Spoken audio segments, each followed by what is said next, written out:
Sir ఈరోజు మొత్తం country వైడ్గా మెడికల్ షాప్స్ అన్నీ కూడా బంద్ చేపడుతున్నాయి. తెలంగాణలో కూడా ఈరోజు అన్ని మెడికల్ షాప్స్ బంద్ నిర్వహిస్తున్నారు. ఒకవేళ అత్యవసర మెడిసిన్ అవసరం అయితే ప్రజలకు ఏదైనా సహాయం అందే అవకాశం ఉంది. మేము బంద్కు వెళ్ళిందే ప్రజల ఆరోగ్య రక్షణ కోసం. ప్రజలకు ఇబ్బంది అయ్యే పరిస్థితి ఎట్టి పరిస్థితుల్లో రాదు. ఇక్కడ ప్రతి నర్సింగ్ హోమ్లో ఆపరేషన్ థియేటర్ ఉన్న అటాచ్డ్ మెడికల్ షాప్ అన్నీ ఓపెన్ ఉంటాయి. అది కాకుండా మేము టోల్ ఫ్రీ నంబర్స్ ఇచ్చాము, కొన్ని నంబర్స్ ఫోన్ నంబర్స్ ఇచ్చాము. ఎమర్జెన్సీ డ్రగ్స్ అనుకున్నది ఖచ్చితంగా మీకు షటర్ లేవట్టేనే ఇస్తాము. ఏ ఏరియాలో ఉన్న హాస్పిటల్ ఉన్న మెడికల్ షాప్లో ఇస్తారు.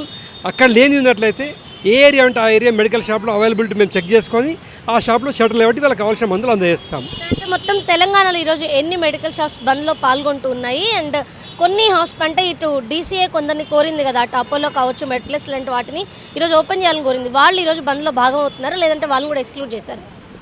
ప్రజల అవసరాల దృష్ట్యా డ్రగ్ కంట్రోల్ అధికారి డీజీ గారు నిన్న అవినాష్ మహంతి గారు నిన్న మీటింగ్ ఏర్పాటు చేశారు అసోసియేషన్ సభ్యులతో.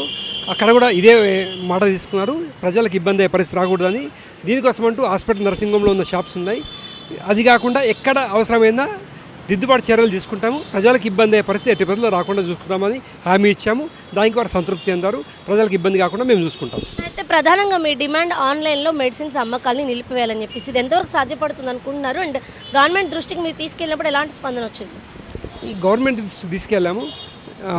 2 రోజుల కింద మన కేంద్ర మంత్రివర్యులైన కిషన్ రెడ్డి గారితో మాట్లాడాను. వాళ్ళు కులంకుషంగా చర్చించారు, విషయం అని తెలుసుకున్నారు. ఇంకా డాక్యుమెంటేషన్ ఇవ్వమన్నారు. వైద్య ఆరోగ్య శాఖ మంత్రి నడ్డా గారితో త్వరలో ఒక మీటింగ్ ఏర్పాటు చేసుకుందామని చెప్పారు. తర్వాత మొన్న సెంట్రల్ మినిస్టర్ పీయూష్ గోయల్ గారు ఒక హాఫ్ అన్ అవర్ మీటింగ్ మా ఏఓసీ అధ్యక్షుల షిండే గారితో మీటింగ్ ఏర్పాటు జరిగింది. ఆ మీటింగ్లో కూడా వాళ్ళు సానుకూలంగా స్పందించి త్వరలోనే ఒక 4-5 డేస్లో ఇంకొక మీటింగ్ ఏర్పాటు చేస్తామని చెప్పారు. అక్కడ వాళ్ళు వచ్చిన తర్వాత ఆ మీటింగ్లో మాకు నమ్మకం ఉంది, ఈ ఆన్లైన్ కోసం వచ్చినటువంటి 2 జీవోలు ఏవైతున్నాయో 2 రద్దు చేస్తారన్న నమ్మకం, మా సంపూర్ణ నమ్మకం ఉన్నది. ఎందుకంటే ప్రజల ఆరోగ్య దృష్ట్యా ఉన్న మెడికల్ షాపులు 12 లక్షల మెడికల్ షాపులు ఉన్నాయి, అవి సరిపోతాయి. ఆన్లైన్ అనేది అంత అవసరం లేదు ఇక్కడ మనకున్న అవసరం.